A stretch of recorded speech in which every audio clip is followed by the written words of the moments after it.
جب پوچھا گیا حضور یہ قربانیاں کیا ہیں، فرمایا تمہارے باپ ابراہیم کی سنت ہے، اور فرمایا کہ ان کو خوش دلی سے اللہ کی راہ میں قربان کرو۔ قیامت کے دن یہ اپنے بالوں کے ساتھ، اپنے سینگوں کے ساتھ اور اپنے کھروں کے ساتھ آئیں گے، اور یہ بھی ارشاد فرمایا کہ کل پل صراط پر یہ سواریاں بن کے تمہیں پل صراط سے پار لگائیں گے۔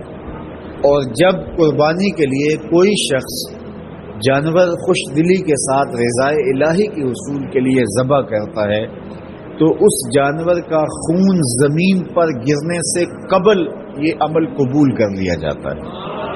اور یہ بات بھی ذہن میں رکھیے گا کہ ایام نہر یہ 3 دن جو خون بہانے کے ہیں، 10، 11 اور 12 تاریخ، ان ایام میں آپ جو بھی عمل کریں، نماز پڑھیں اور دیگر صالح اعمال کریں، بہت قابل قبول ہیں اور اللہ ان کو قدر کی نگاہ سے دیکھتا ہے۔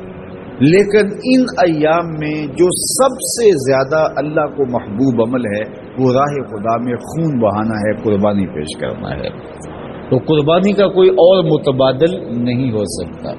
کچھ لوگ یہ فلسفہ ان دنوں کے اندر بیان کرتے ہیں کہ 20-50 ہزار کی قربانی کرنے کی بجائے اتنے اگر کسی غریب کو دے دیے جائیں تو اس کے 2-3 مہینے خیریت سے گزر جاتے ہیں، اور وہ گھر کے اندر جو ہے وہ ضرورت کی چیزیں ڈال لے تو گوشت تو 2-4 دن کے اندر کھایا پیا جاتا ہے، ختم ہو جاتا ہے۔ لیکن اگر اتنے پیسے کسی غریب کے گھر دے دیے جائے تو یہ اچھی بات ہے۔ تو اسلام کب اس عمل سے روکتا ہے؟ غریب کی مدد کیجیے، صرف عید کے دن ہی نہیں، مینڈے کی جگہ ہی نہیں، بلکہ اسلام تو راہ خدا میں جانور ذبح کر کے اسی جذبے کو بیدار کرنا چاہتا ہے کہ تمہیں گوشت کی ضرورت بھی نہیں تھی پھر بھی تم نے ذبح کر دیا، تو جہاں ضرورت ہوگی اور تمہاری ہمسائیگی میں، تمہارے اطراف میں جب کوئی غریب ہوگا تو پھر تم اس کے لیے ذبح کیوں نہیں کرو گے؟ اس کے لیے تم قربانی کیوں نہیں کرو گے؟ اِثار کیوں نہیں کرو گے؟ یہاں تو پھر بھی ہم گوشت خود کھا لیتے ہیں یا غرباء میں بانٹ دیتے ہیں، لیکن منا کی وادی میں جہاں لاکھوں قربانیاں پیش کی جاتی ہیں وہاں تو جانور کاٹ کے اس کو ذبح کر کے بس چھوڑ دیا، اس کے گوشت سے غرض ہی نہیں ہوتی۔ زیادہ تر حجاج ایسے ہوتے ہیں جن کو یہ بتا دیا جاتا ہے کہ تمہاری قربانی کر دی گئی ہے، اور وہ فون کال کے انتظار میں یا حکومت وقت کی جانب سے دیے گئے وقت کے بعد حلق کروا دیتے ہیں۔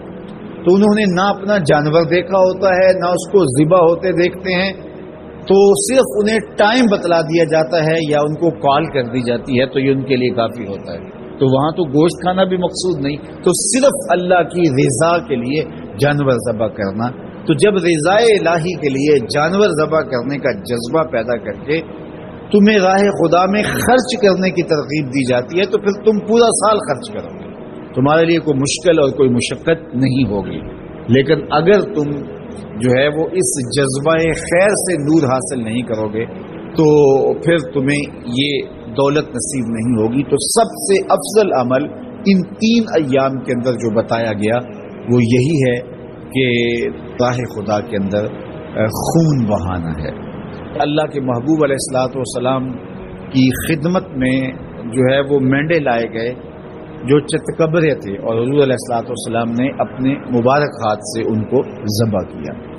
تو عید قرباں یہ ایثار کی عید ہے، یہ قربانی کی عید ہے، اور اسلام ہمیں قربانی سکھاتا ہے۔ اسلام لمحہ لمحہ قربانی ہے، ایک ساعت اسلام قربانی کا نام ہے، اور ہمیں درس زندگی یہی دیا جاتا ہے کہ ہم قربانی سے اپنی زندگی کو عبادت کریں۔